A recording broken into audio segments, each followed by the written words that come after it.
Il était une fois deux inséparables, Antoine et Jonathan, amis depuis l'enfance. Ils se complétaient parfaitement, l'un et l'autre, dans leur métier de charretier au royaume de Vanna, à Britannia.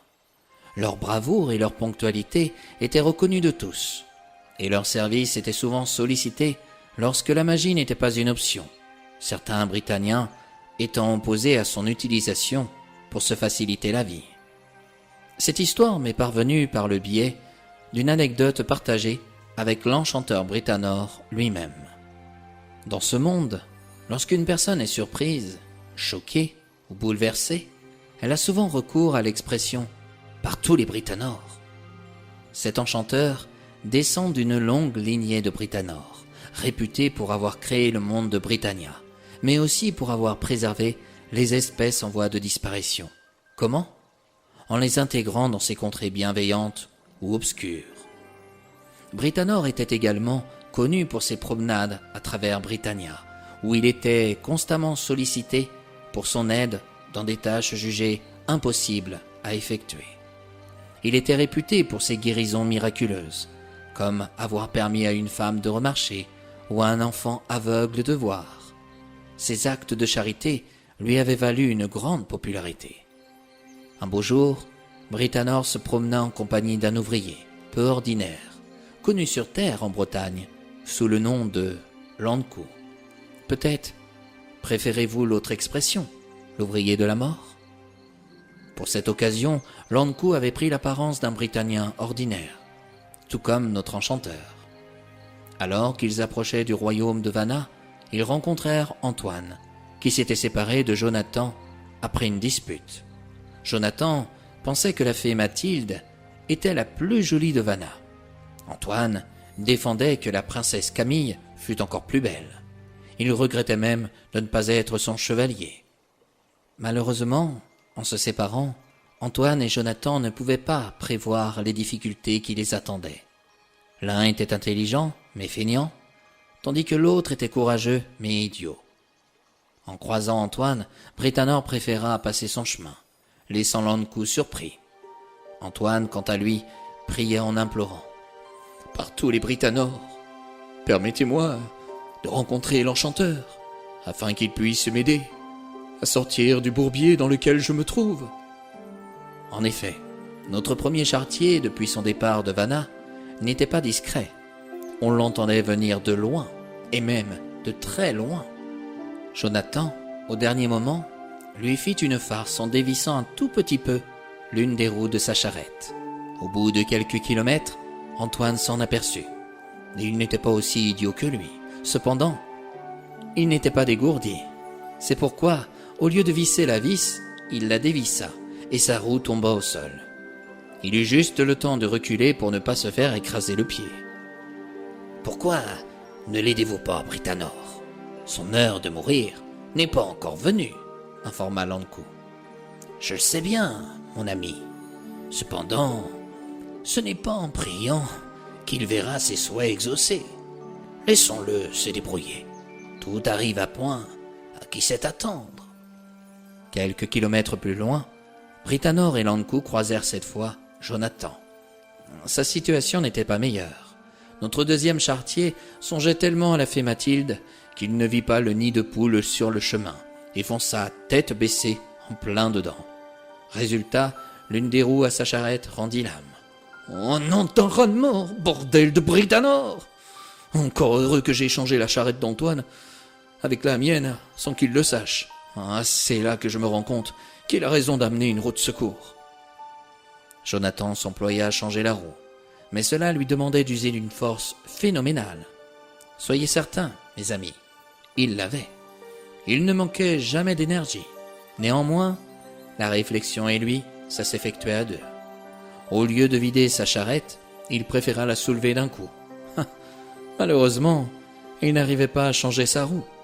C'est pourquoi il jurait par tous les saints, donner des coups de pied dans sa charrette, qui transportait des bouteilles de cidre venant du village de Camorra.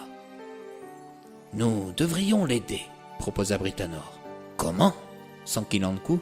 « Ne seriez-vous pas fou ?»« Mon ami, » dit doucement Britannor, « veux-tu que je te dise la raison qui me pousse à l'aider ?» Lankou affirma de la tête. Il n'arrivait pas à comprendre son raisonnement. « Notre cher ami, Jonathan, fait tout ce qu'il peut pour s'en sortir, alors que l'autre, il prie et attend que le beau temps revienne. C'est malheureux, mais par sa foi, il est devenu un véritable paresseux. Je crois qu'il pourrait même porter dans ces contrées le surnom de Saint-Antoine, avec toutes ses prières. Oh, mais dites-moi, l'enchanteur, les 2 charretiers que nous venons de croiser, ce ne sont pas ceux qu'on surnomme Jonathan? Par tous les Britanores, tu as raison, Lankou. Je ne l'avais même pas remarqué. J'ai l'impression que vous ressemblez plus à cet idiot courageux qu'au paresseux saint d'esprit. Tu as de la chance d'être l'ouvrier de la mort, Lankou. Je ne te permets pas de me parler comme ça. N'oublie pas qu'il y a eu d'autres Britanores avant moi. Je ne dis que la vérité, l'enchanteur. Vous aidez Jonathan, car vous vous y retrouvez en lui. Et moi, je me retrouve au travers d'Antoine. Il faut être feignant pour ôter la vie des gens sans aucune émotion, mais assez sain d'esprit pour comprendre que la vie tourne sans arrêt. Tu sais, Lankou, je vais créer un portail magique pour que tu puisses aider Saint-Antoine. Moi, je m'occuperai de Jonathan. Ensemble, nous essaierons de comprendre pourquoi ils se sont séparés. Et je sais déjà la raison.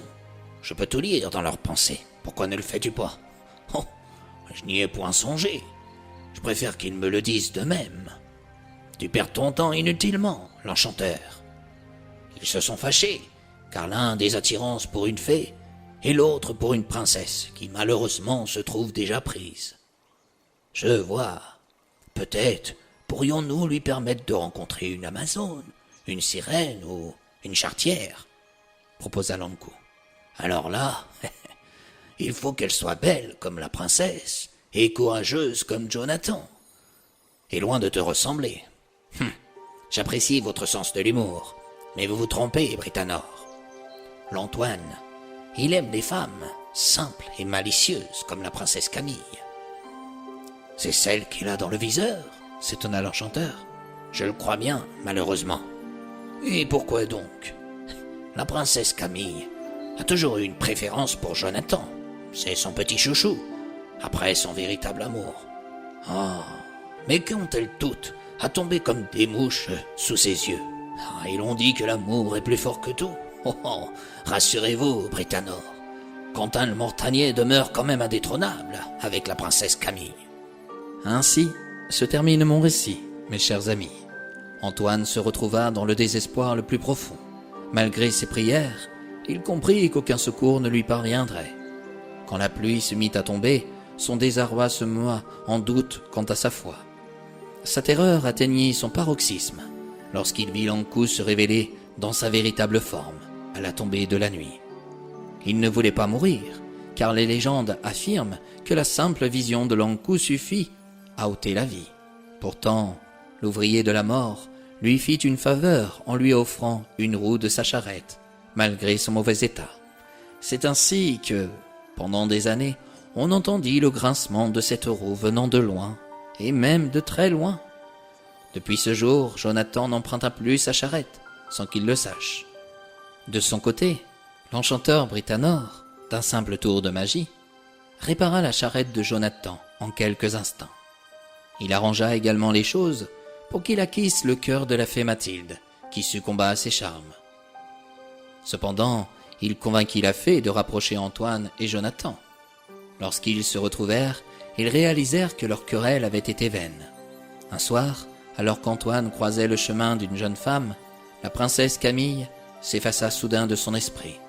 Cette demoiselle était une chanteuse qui arrivait droit de la forêt des charmes. Comme dans tous les contes de fées, je vous laisse libre d'imaginer la suite qui est connue de tous. Jonathan et leurs épouses se marièrent, eurent de beaux enfants et vécurent heureux jusqu'à la fin de leurs jours à Britannia.